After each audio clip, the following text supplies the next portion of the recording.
Assalamualaikum warahmatullahi wabarakatuh. Good morning. Let me introduce myself. My name is Salma Alifa. Today, I will explain about silent classroom in EFL, a classroom discourse perspective. Okay, silent classroom problem. A silent classroom problem is a situation where students do not actively participate in speaking activities, such as answering questions or sharing ideas. According to Juniati, silence happens when students avoid responding to the teacher.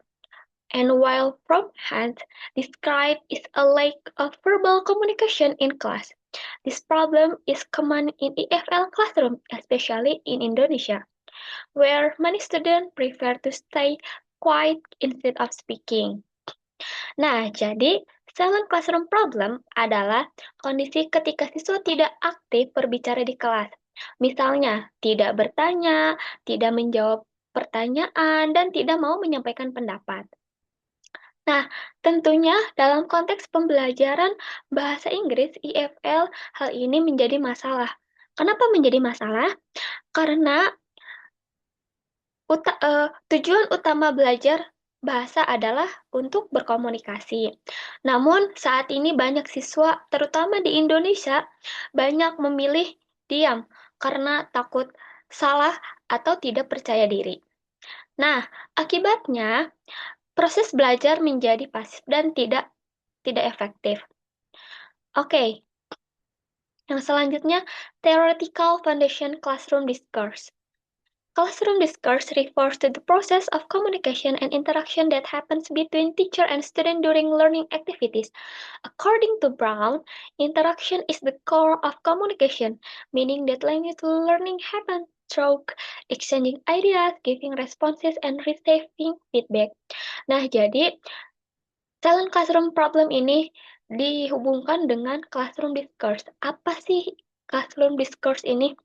Nah, classroom discourse adalah proses komunikasi yang terjadi antara guru dan siswa selama di kelas. Nah, teori ini tuh menekankan bahwa belajar bahasa bekerja melalui interaksi, bukan hanya mendengarkan. Nah, menurut Brown, interaksi adalah inti dari komunikasi karena melalui interaksi siswa bisa memahami makna, merespon, dan mendapatkan feedback. Nah, di sini ada tiga komponen. Yang pertama yaitu ada student talk. Apa itu student talk? Nah, eh, teacher, sorry, yang pertama itu adalah teacher talk. Nah, teacher talk ini tuh apa sih?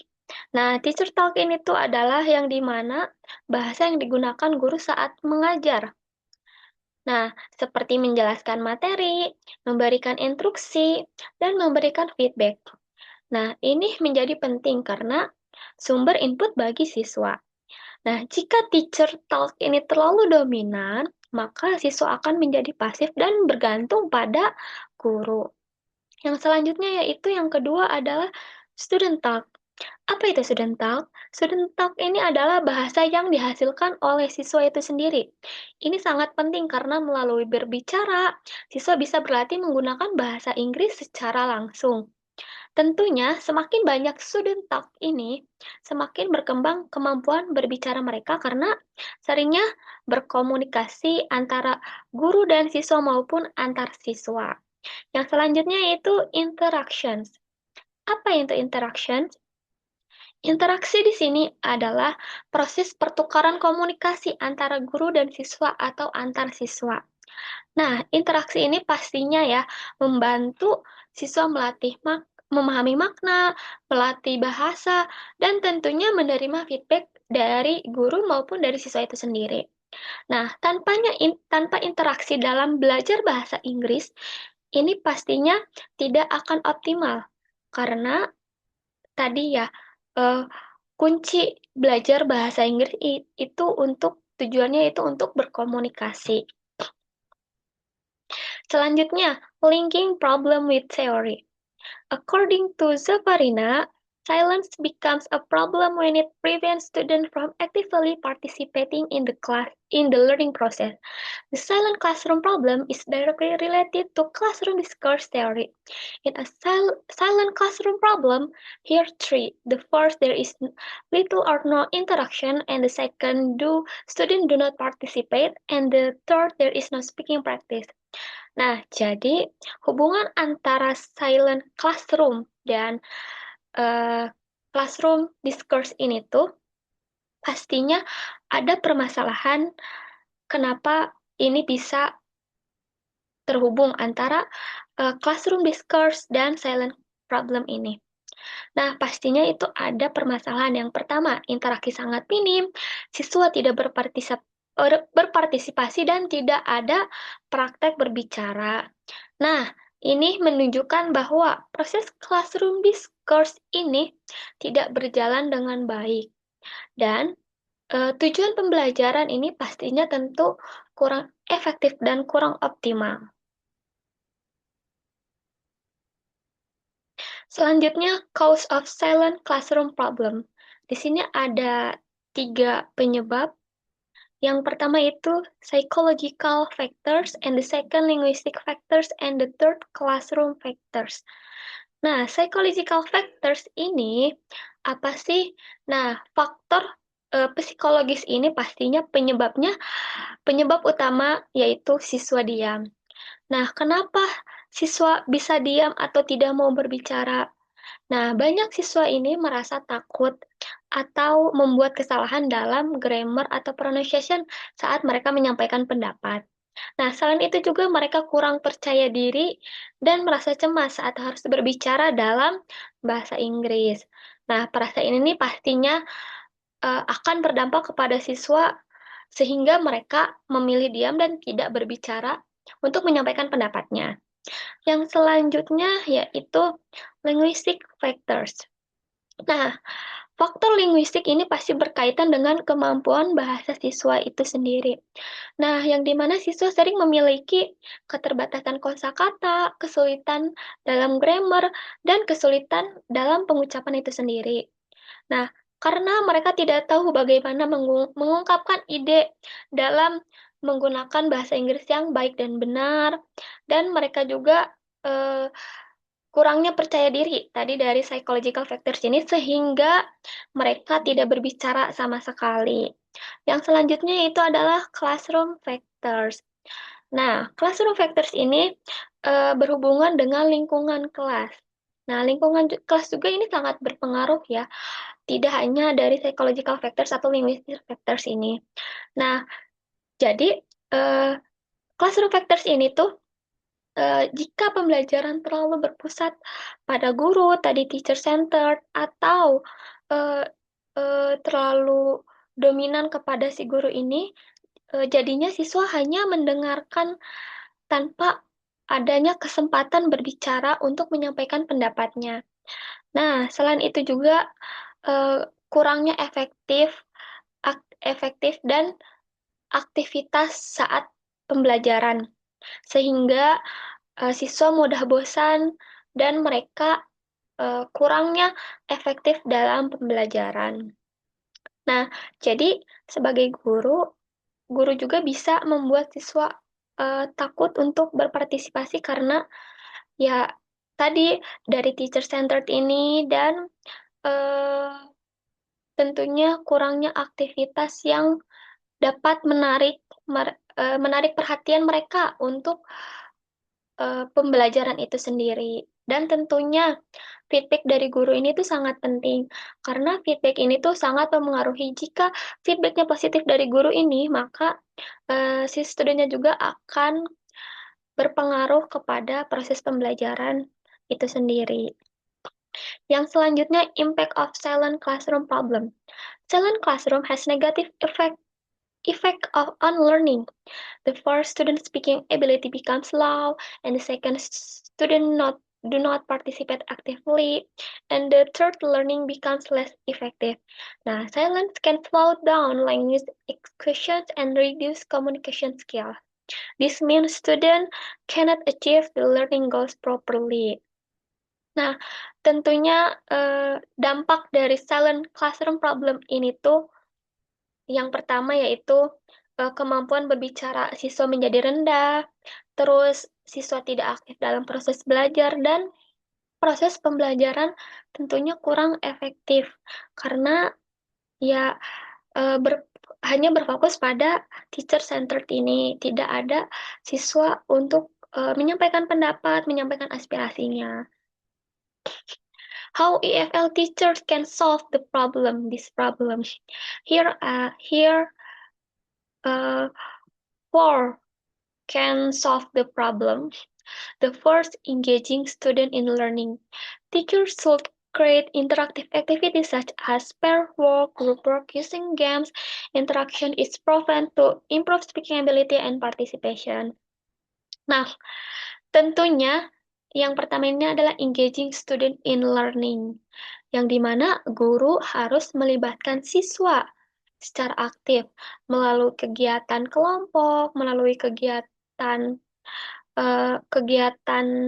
menggunakan aktivitas seperti main game, dan kegiatan yang dapat meningkatkan kemampuan speaking ability dan participation siswa itu sendiri. Yang selanjutnya itu adalah adapting teaching methods. Teachers need to adjust teaching methods based on student levels. Teacher use can simple tasks, give step-by-step guidance, and apply scaffolding. Nah, yang kedua ini tuh adalah guru perlu menyesuaikan metode mengajar dengan kemampuan siswa. Jika siswanya itu mudah cepat memahami itu materi, tentunya guru juga harus menyesuaikan antara siswa yang mudah memahami materi secara cepat maupun secara kurang kurang cepat untuk memahami materi itu sendiri. Nah, misalkan guru memberikan guru memberikan tugas yang sederhana terlebih dahulu.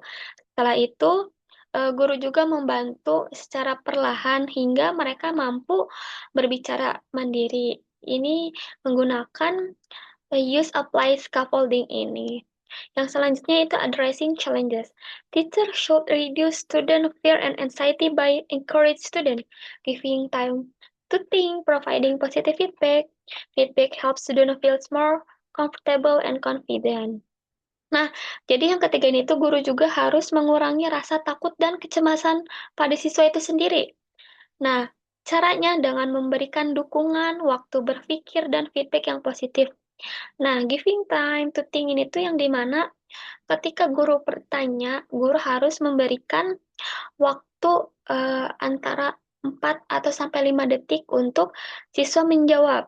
Jadi kalau guru memberi pertanyaan tidak langsung dijawab oleh gurunya, tetapi sebisa mungkin siswanya dulu untuk menjawab pertanyaannya baru dibantu oleh si gurunya. Yang selanjutnya itu adalah using technology. Technology can help increase student engagement such as Kahoot, Quizlet, and online interactive tools. These tools make learning more interest and motivate students to participate. Tentunya di zaman era digital yang canggih ini, pastinya pembelajaran saat ini menggunakan teknologi.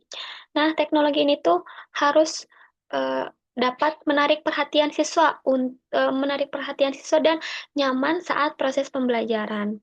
Kayak pakai Kahoot, Quizlet, atau banyak ya sekarang online interactive tools yang sangat relevan uh, dan sangat meaningful dalam pembelajaran. And the next is practical teaching strategies. Di sini ada 9 practical teaching strategies. The first, providing opportunities to speak. Give student more chance to talk in class. Nah, jadi yang dimana ini strategi ini tuh yang bisa diterapkan dalam kelas yaitu memberikan lebih banyak kesempatan berbicara kepada siswa. Tentunya ini tuh supaya siswa bisa uh, berbicara lebih banyak untuk menyampaikan pendapatnya. Jadi tidak teacher centered. Yang selanjutnya itu using pair work and group work. With small groups so student feel more comfortable speaking.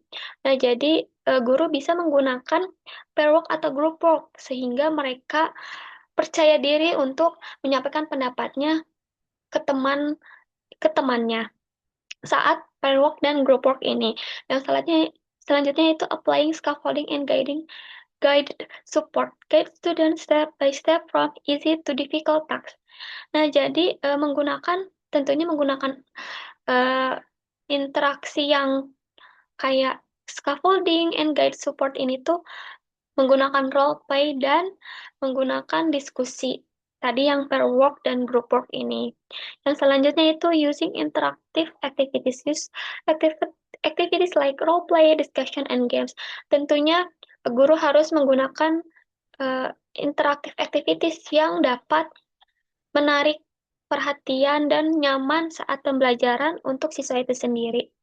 Yang selanjutnya itu giving positive feedback, encourage student and avoid harsh corrections. Nah, yang dimana guru saat memberikan feedback harus berupa feedback yang positif. Karena feedback ini tuh sangat berpengaruh kepada emosi dan motivasi siswa itu sendiri. Jika gurunya memberikan positif yang feedback, maka kesiswanya juga akan semangat dalam proses pembelajarannya. Jadi, sebisa mungkin guru harus memberikan feedback yang positif dan bukan eh, memberikan kritik yang dapat menjatuhkan motivasi belajar siswa itu sendiri. Yang selanjutnya yaitu creating a low anxiety classroom, make the classroom safe and supportive. Nah, tentunya guru harus menciptakan suasana kelas yang nyaman dan aman tentunya yang dapat eh, si siswa ini rasa percaya diri mereka meningkat. Selanjutnya itu asking open-ended question, ask question that require explanations, not just yes or no. Nah, jadi ketika mengajukan pertanyaan terbuka kepada siswa, guru juga harus memberikan pertanyaan yang jawabannya itu tidak berakhir hanya jawaban yes atau no. Misalkan kayak uh, pertanyaan how can affect this problem.